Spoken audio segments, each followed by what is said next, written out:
Bonjour chers auditeurs, ici Éric Lantier au microphone et bienvenue à ce tour d'horizon du 30 mars 2017. Comme vous le savez, le tour d'horizon s'adresse aux citoyens de bonne foi et aux gens de foi et a pour but, mesdames et messieurs, de susciter des discussions avec les gens de notre entourage. Aujourd'hui, il va être question d'une vision rafraîchissante de l'éducation. Et oui, cette vision rafraîchissante est inspirée d'un article publié sur la plateforme du Journal de Montréal et qui s'intitule « Si j'étais ministre de l'Éducation ». Eh bien, laissez-moi vous commenter ce que nous dit Mathieu Bock-Côté à cet effet. Je trouve ça très rafraîchissant ce qu'il nous dit parce que il ose défier le consensus qui a été établi au sein du ministère de l'Éducation. Et c'est un consensus, malheureusement, qui est généré au sein d'une clique. Mais mesdames et messieurs, ce qu'on est en train de produire comme élèves, comme futurs leaders, ce qu'on est en train de produire comme acteurs de la société, eh bien, ce sont des gens qui sont nourris d'une vision qui est détachée de notre patrimoine, détachée de nos valeurs, qui sont établies depuis des siècles, mesdames et messieurs. Laissez-moi vous lire quelques segments de cet article-là, ça en vaut la peine. Il va premièrement dire que traditionnellement, l'école devait transmettre une culture. Et ça, c'est vrai, mesdames et messieurs. Chaque nation, chaque peuple, chaque communauté véhicule, transmet un héritage culturel. Et il va ajouter ceci. Elle devait inscrire les nouvelles générations dans une civilisation et les familiariser avec son histoire, sa géographie, ses grandes œuvres et ses savoirs fondamentaux. Effectivement. Mais savez-vous quoi, mesdames et messieurs? Combien d'élèves savent c'est qui Alexandre Dumas? Combien d'élèves connaissent Molière? Combien d'élèves savent apprécier l'art et la littérature française? Évidemment, vous allez dire, oui, mais il y a plein d'éléments dans l'art et la littérature française qui ne correspondent pas nécessairement à mes valeurs. Effectivement, mais c'est ça de la culture. De la culture, c'est pas simplement ce qu'on développe, ce qui émane de nous. Mais avoir de la culture, c'est aussi connaître l'autre, connaître les fondements de notre origine. Évidemment, comme Saul de Tarse a si bien dit, examinez toute chose, retenez ce qui est bon. Mais si on est tout simplement dans une culture pop instantanée, tout simplement rattaché à ce qui est du ici et du maintenant, eh bien, on ne sait pas d'où est-ce qu'on vient et on ne sait pas plus où est-ce qu'on s'en va. On fait tout simplement suivre le flot, suivre le courant. Il va également mentionner que l'école qui correspond à sa vision, s'il était ministre de l'Éducation, elle devait apprendre à lire, à écrire, à parler et pourquoi pas, à bien parler.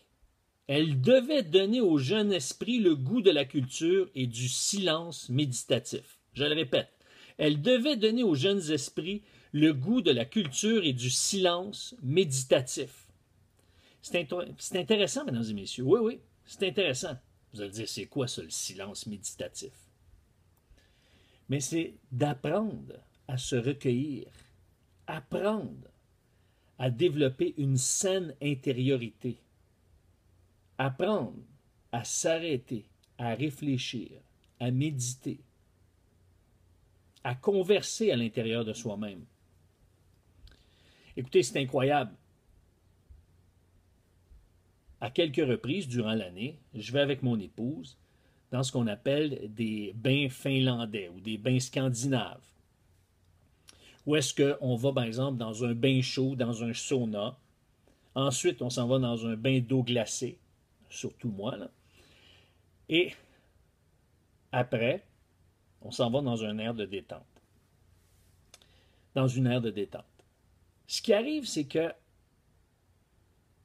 il y a plusieurs endroits sur ces sites-là où est-ce que le silence est imposé. Même dans certains centres, on va vous faire signer une déclaration comme quoi vous êtes tenu de respecter le silence. Mais savez-vous ce qui arrive? C'est que les gens sont incapables de respecter cette mesure-là, de respecter cette indication où est-ce que le silence est obligatoire. Il y a même des affiches qui vont mentionner que le silence est obligatoire. Il y a même des gens qui vont se promener avec une pancarte pour dire « le silence est obligatoire ». Je me souviens au début, quand ça a commencé à être populaire, au début des années 2000, j'avais fait une suggestion à différents centres. Je leur ai dit, pourquoi vous ne faites pas comme des aires où est-ce que c'est toléré ou permis de chuchoter, des aires où est-ce que c'est permis et toléré de parler. À ce moment-là, si nous, on veut se recueillir et vivre dans le silence, eh bien, on va pouvoir le faire. Mais c'est inévitable. Même dans les aires de silence, où est-ce qu'il y a des gens, des employés qui viennent régulièrement pour demander, pour réclamer le silence, c'est devenu quelque chose d'impensable. Comme si le silence faisait souffrir quelqu'un. Comme si c'était interdit de ne pas s'exprimer.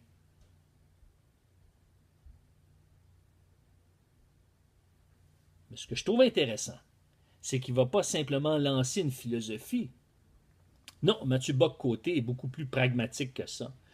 Il va proposer des moyens pour y arriver. Pour lui, là, ce qui serait important, c'est qu'il y ait justement un culte du silence et de la concentration où est-ce que chaque jour les élèves liraient au moins 1 heure en silence. Ça, je trouve ça pertinent. D'obliger les élèves à lire au moins 1 heure par jour en silence. Développer la concentration, développer justement cette habilité-là à se recueillir, à réfléchir, à entrer dans un monde imaginaire, parce que parfois la littérature nous amène dans un monde imaginaire, mais un monde imaginaire qui nous amène à développer, qui amène l'élève à développer cette saine concentration-là. L'école, selon lui, a renoncé à cette philosophie-là. Elle a renoncé à donner le goût de la culture et du silence méditatif. Et je trouve intéressant ce qu'il va ajouter. Il va dire, elle l'a fait sous la double pression de la droite économique et de la gauche politiquement correcte. La première, en parlant de la gauche, la première, en parlant de la droite économique, va nous dire que l'école forme de futurs travailleurs malléables et adaptés au marché. Moi, personnellement, je ne suis pas contre. Là où est-ce que je suis contre, et là où est-ce que j'embarque avec lui, c'est que si c'était seulement ça le rôle de l'école, c'est sûr qu'on passe à côté. Moi, je suis d'accord à ce qu'on adapte quand même, on donne une formation pour justement que les futurs citoyens actifs puissent contribuer activement à la cité. C'est clair. Mais si ça s'arrête à ça, on vient de passer à côté. On vient d'enlever le sens de l'éducation. Puis la seconde, eh bien, concernant la gauche politiquement correcte, eh bien, la seconde rejetait massivement notre héritage de civilisation. Et ça, c'est très pertinent. Évidemment, la gauche, en ce moment, même si certains aiment la vision économique de la gauche, ce qui accompagne la vision sociale de la gauche, c'est qu'on est en train de déconstruire notre héritage, nos repères, nos fondations, nos fondements, qui sont établis depuis le début de l'humanité humaine. De l'humanité humaine, que dis-je? Depuis le début de l'humanité. Il va ajouter, elle voulait plutôt que l'enfant construise lui-même son propre savoir sans être écrasé par le monde d'hier. Il fallait alors couper les liens avec le passé. Nous avons mutilé les âmes. C'est incroyable ce qu'il dit. C'est profond. Nous avons mutilé les âmes. De déconnecter, de débrancher, de déraciner le jeune avec notre patrimoine, notre histoire, nos racines, eh bien, c'est une mutilation de l'âme. Effectivement. Comment se fait-il qu'il y a des gens qui sont en train de remettre en question tout le concept de la nativité qui est attaché à la fête de Noël? Une fête qu'on célèbre depuis l'arrivée de Pierre Chauvin et de Jacques Cartier, ici en Nouvelle-France. Comment se fait-il qu'on remet en question qu'il y ait des croix, par exemple, sur des murs, dans nos hôpitaux, dans nos écoles, à l'Assemblée nationale, sur des montagnes, aux abords des routes? Comment se fait-il qu'on remet en question qu'il y ait des crèches devant des hôtels de ville, devant des édifices gouvernementaux dans le temps de Noël? Comment se fait-il qu'on veut empêcher des élèves de chanter des chants traditionnels, des cantiques de Noël dans nos écoles publiques? On veut couper les liens avec le passé parce que ça a une référence avec notre Saint Sauveur. Et ça nous montre qu'il y a une haine contre un grand pan de notre culture. Ce qu'il veut, lui, c'est que l'école puisse rétablir le sens de la transmission culturelle. Et moi, je suis d'accord avec lui, dans la mesure que cette transmission culturelle-là demeure attachée à notre patrimoine. Et il va dire donc reconnecter l'enseignement du français à celui de la littérature. Oui, c'est important qu'on puisse être cultivé. Pourquoi? Parce que ça nous amène à être conscients des grands enjeux de notre histoire, des grands débats de la société française ou franco-américaine. Il va dire raconter l'histoire du peuple québécois et de la civilisation occidentale sans cette étrange manie culpabilisante qui pousse la jeune génération au déracinement. Oui, on doit être fier de notre héritage, de notre patrimoine. Et donc, il apprendrait aux élèves à admirer les grands ancêtres et les grandes œuvres. Je leur inculquerais la passion de l'histoire, de la géographie, des sciences naturelles. Et le dernier point que j'aimerais soulever, qui a été mentionné dans cet article, c'est celui-ci. Le professeur en pleine maîtrise de sa matière serait de retour, mais je m'assumerais aussi que les professeurs soient formés en conséquence. En d'autres mots, au lieu de tout simplement mettre l'accent ou de prioriser d'abord et avant tout les compétences, les habiletés, eh bien, on veut mettre, dans la vision de Mathieu Bock-Côté et dans la mienne, l'accent, l'élément central relié aux connaissances. Qu'est-ce que ça implique?